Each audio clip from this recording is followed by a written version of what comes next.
আজকে 13ই ফেব্রুয়ারি, আগামীকাল 14ই ফেব্রুয়ারি। একজন আরেকজনকে এসএমএস দেয়, এসএমএস দিয়া 14ই ফেব্রুয়ারির শুভেচ্ছা জানায়। ও ইমানদার মুসলমান, মুসলমানদের জন্য লজ্জাজনক একটা অধ্যায় 14ই ফেব্রুয়ারি, ঠিক কিনা বলেন? 14ই ফেব্রুয়ারি মুসলমানদের জন্য হতে পারে না। কেন হতে পারে না আপনি জানেন নাকি? যেই দিবসে লক্ষ লক্ষ জিনা হয়, ওটা কখনো ভালোবাসা হতেই পারে না, ঠিক কিনা বলেন? এটা ভালোবাসা দিবস নয়, এটা জেনা দিবস।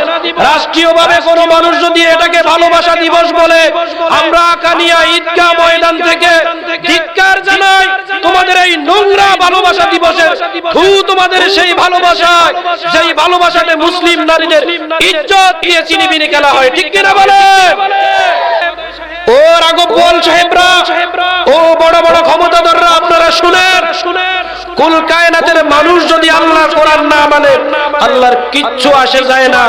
তবে যদি দুনিয়াতে একটা গুনাহ কোনো মতে আল্লাহর আদালতে উপস্থাপন করা হয়, সেখান থেকে বাঁচার কোনো কায়দা নাই।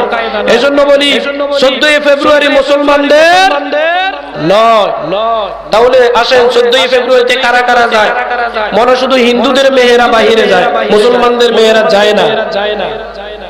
আপনারা কি রাগ করছেন? ধ্বংস তাদের জন্য যারা কোরআন থেকে মুখ ফিরিয়ে নেয়।